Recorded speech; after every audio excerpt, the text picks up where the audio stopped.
Assalamualaikum warahmatullahi wabarakatuh. Sahabat, acara tahlilan senantiasa diadakan oleh keluarga bila ada keluarganya yang meninggal. Dan tentunya dananya cukup besar. Namun bila dana yang dipakai acara tahlil milik si mayit tersebut, apakah ini menjadi haram atau tidak?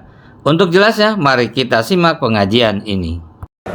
Assalamualaikum warahmatullahi wabarakatuh. Waalaikumsalam warahmatullahi wabarakatuh. Hadirin jamaah yang dimuliakan Allah, sekarang kita lanjut kajian. Di sini saya ingin membahas tentang sumber dana tahlilan. Kira-kira dana tahlilan dari mana? Boleh tidak diambil dari harta peninggalan mayit? Artinya boleh tidak dana tahlilan itu dari harta warisan? Ya, karena banyak orang yang orang tuanya meninggal dunia memiliki banyak tabungan, banyak uang warisan.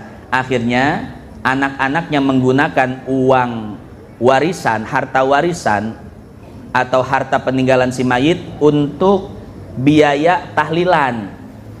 Yang mana kita tahu biaya tahlilan tidak kecil, ya. Hari pertama sampai hari ke-7, dilanjut 40, 100, setahun, 2 tahun begitu ya. Tapi sampai 7 aja sih nggak jadi masalah, nggak harus haul, 40-an nggak harus, ya. Nah sekarang yang akan dibicarakan adalah dari mana duitnya? Tahu nggak? Yang tahu mah ketawa. Hah? Dari mana duitnya? Nah, itu yang akan kita bahas. Dari mana duitnya? Ya. Hadirin jamaah yang dimuliakan Allah. Jadi pada kesempatan kali ini kita tidak membahas hukum tahlil. Kalau hukum tahlil, memang kaum muslimin berbeda pendapat. Ada yang setuju dengan tahlilan, artinya mengatakan mubah. Dan ada yang tidak setuju dengan tahlilan, artinya mengatakan haram, bid'ah. Memang sudah terbagi menjadi 2. Bapak Ibu kalau pengen lebih tahu tentang hukum tahlilan, maknanya, sejarahnya, bisa dilihat di beberapa kitab. Pertama misalkan kitab Risalah Ahli Sunnah wal Jamaah karangan Kiai Haji Muhammad Hashim Asy'ari. Yang kedua misalkan buku yang dikarang oleh Kiai Ali Maksum, judulnya Amaliyah, Amalan Yaumiyah Ahli Sunnah wal Jamaah, atau yang ditulis oleh Profesor Dr. Kiai Haji Ali Mustafa Yakub, Hujjah Ahli Sunnah wal Jamaah, atau yang ditulis oleh Dr. Ahmad Baso misalkan, judul bukunya tradisi Islam Nusantara, atau yang terakhir misalkan buku Fikih Tahlilan yang dikarang Ustadz Abdul Wahab Ahmad, ya. Itu buku-buku yang menjelaskan dalil, sejarah dan seluk-beluk yang berkaitan dengan tahlilan. Ini buku-buku yang pro, yang setuju dengan tahlilan. Ada buku-buku yang tidak setuju dan mengkritik amalan tahlilan, seperti Risalah Ahli Sunnah wal Jamaah yang dikarang oleh Kiai Haji Ahmad Dahlan, pendiri Muhammadiyah, ya. Makanya setelah itu banyak kader-kader Muhammadiyah, ustadz-ustadz Muhammadiyah menulis buku yang mengkritik amalan tahlilan, diterbitkan oleh Muhammadiyah Press. Banyak bukunya. Salah satunya adalah Tahlilan dan Kirim Doa untuk Orang yang Meninggal, Bid'ah atau Sunnah, dikarang oleh Dr. Muhammad Nasir, ya. Dan fatwa dari Saudi misalkan seperti fatwa dari Lajnah Daimah yang mengatakan dan mengkritik tentang amalan tahlilan. Jadi sekali lagi kita tidak membahas tentang hukum tahlilan, tapi lebih spesifik kita bahas dari mana duitnya, gitu ya. Dari mana?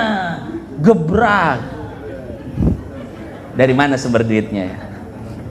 Hadirin jamaah yang dimuliakan Allah, saya bacakan referensinya. Ini saya ambil dari kitab Ahkamul Fuqaha yang merupakan kumpulan bahsul masail dari Nahdlatul Ulama dari tahun 1926 sampai 2010 Masehi, menukil dari kitab Al-Fatawa Al-Fiqhiyah Kubra yang ditulis oleh Syekh Ibnu Hajar Al-Haytami. Saya bacakan ya, ini panjang sekali, saya ringkas terakhir.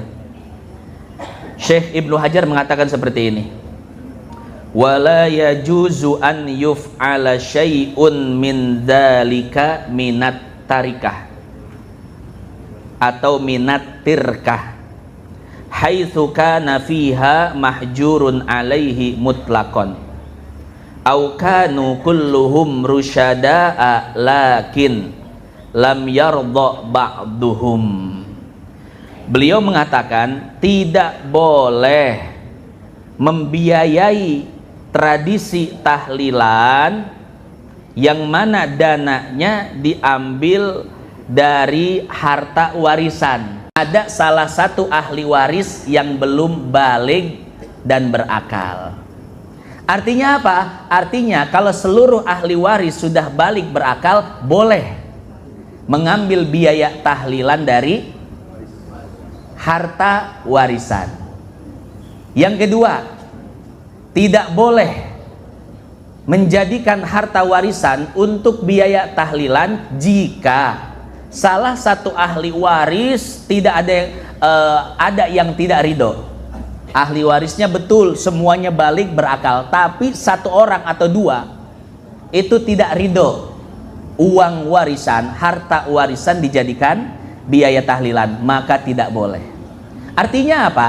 Artinya kalau dua hal ini tidak ada, maka boleh.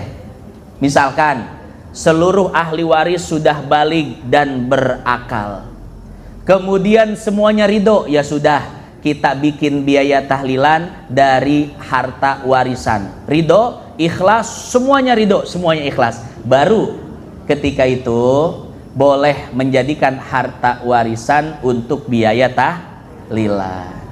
Sampai sini paham ya Bapak Ibu? Yang terakhir, di dalam kitab Takmilatuz Zubdatil Hadis yang dikarang oleh Al-Habib Muhammad bin Salim bin Hafid, ternyata ada 5 hal yang harus kita lakukan sebelum harta warisan dibagi-bagikan. Yang pertama, selesaikan urusan harta dengan Allah. Artinya apa? Kalau di harta tersebut masih ada hak Allah, maka keluarkan dulu hak Allah. Seperti zakat misalkan, orang tua kita meninggalkan harta dan hartanya belum dizakati, maka sebelum dibagi-bagikan sebagai warisan, keluarkan dulu zakatnya. Yang kedua, jika harta tersebut masih memiliki kaitan dengan hak-hak manusia, seperti masih ada barang gadaian dan lain sebagainya, selesaikan dulu urusan pegadaiannya, tebus dulu barangnya dan lain sebagainya. Itu yang kedua. Selesaikan dulu urusan-urusan harta dengan manusia. Yang ketiga, yaitu jika orang tua pernah berwasiat harta, maka selesaikan dulu wasiatnya. Bagaimana gambarannya? Seperti ini. Di Jakarta ada namanya Haji Husen. Beliau ketika menikah lama tidak punya anak. Maka pepatah orang tua dulu, adopsi dulu anak orang lain, angkat anak. Betul, setelah beliau mengangkat anak, mengadopsi anak, setelah itu beliau tidak berhenti beranak. Artinya apa? Masya Allah, setelah itu Allah kasih anak, banyak anaknya ya. Cuman masalahnya begini Pak, anak adopsi, anak angkat, apakah berhak mendapatkan warisan? Tidak berhak. Jadi anak angkat itu tidak berhak mendapat warisan ya. Lalu bagaimana caranya orang tua agar hartanya itu bisa sampai kepada anak angkat? Karena kan anak angkat ini anak pertama ya. Anak yang pertama datang di kehidupan suami istri, dia yang juga syariatnya bisa suami istri itu punya anak di kemudian hari, kan begitu. Masa anak-anak lain dapat warisan, dia anak pertama mungkin yang paling capek ngurus adik-adiknya, bantu orang tuanya, bantu dagang dan lain sebagainya, masa nggak dapat, begitu ya? Maka anak adopsi bisa mendapatkan harta warisan dengan cara wasiat. Itu yang pertama. Yang kedua dengan cara hibah. Bedanya apa? Kalau hibah diberikan semasa hidup. Jadi semasa hidup orang tuanya sudah memberikan harta kepada anak adopsi. Nah, takut bapak ibu meninggal, saya atau bapak ibu kasih kamu hibah harta yang di sana, misalkan tanah yang di sana, rumah yang di sana, perusahaan yang di sana buat kamu. Nanti bapak ibu meninggal, jangan nagih apa-apa di harta warisan, karena itu anak kandung, anak biologis bapak dan ibu. Kamu nggak dapat warisan, tapi bapak ibu akan berikan kamu harta hibah. Jadi hibah diberikan semasa hidup. Sementara wasiat diberikan setelah meninggal. Mau hibah saja boleh, mau wasiat saja boleh, mau kedua-duanya juga boleh. Misalkan tulis wasiat, anak yang lain dapat warisan, anak angkat dituliskan wasiat. Kalau saya meninggal dunia, anak angkat saya akan mendapatkan tanah yang di sana, yang agak pojok dekat sawah, jangan yang di depan. Kenapa? Yang di depan punya orang. Yang nggak usah disebutin juga ya. Ya, itu contoh wasiat ya Bapak Ibu. Jadi yang punya wasiat harta, selesaikan dulu wasiatnya. Cuman wasiat ada aturannya. Batas maksimal wasiat adalah 1/3. Jadi Bapak Ibu jangan wasiat lebih dari 1/3 ya. Kasihan ahli warisnya. Walaupun ibu mungkin sangat gemar untuk bersedekah, ingin hartanya manfaat di akhirat. Seluruh harta saya akan wasiatkan untuk pesantren, masjid dan lain sebagainya. Nggak boleh. Wasiat ada aturannya, cuman boleh sampai 1/3 ya. Setelah saya meninggal dunia, sebagian harta saya untuk masjid, untuk pesantren, untuk ini dan lain sebagainya. Boleh, cuman batas maksimalnya 1/3. Jangan sampai Bapak Ibu sangat gemar sedekah dan agama sampai lupa sama ahli waris. Ada orang bilang sama saya, Pak Ustadz, saya ingin memberikan harta saya kepada pesantren, masjid, kepada para ustadz, saya pengen bagiin semua. Ahli waris saya nggak mau kasih warisan. Kenapa? Anak-anak saya usaha semua, saya pengen harta ini manfaat buat agama. Saya bilang, Pak Haji, gemar sedekah boleh, pengen punya investasi akhirat boleh, cuman nggak gitu juga caranya. Kata Nabi, sebejat apapun anakmu, gitu ya bahasa kitanya. Tapi tetap itu anakmu. Engkau membiarkan anakmu menikmati harta-hartamu, itu lebih baik daripada di kemudian hari anak-anakmu meminta-minta kepada orang. Ya. Nah, jadi seperti itu, ada aturannya. Kemudian setelah wasiat dilihat apakah orang tua kita punya hutang atau tidak. Kalau punya hutang, selesaikan dulu hutang pihutangnya. Yang terakhir biaya pengurusan jenazah. Biaya pengurusan jenazah hanya 4: memandikan, mengkafani, mensolatkan, menguburkan. Selesai. Di luar itu bukan biaya jenazah ya. Maka hadirin hadirat jamaah yang dimuliakan Allah, berarti kalau ingin mengeluarkan dana untuk tahlilan dari harta warisan, maka harus sesuai dengan prosedur, dengan aturan yang tadi disebutkan oleh Syekh Ibnu Hajar Al-Haytami. Titik sampai situ pembahasan kita. Wallahu a'lam bishawab.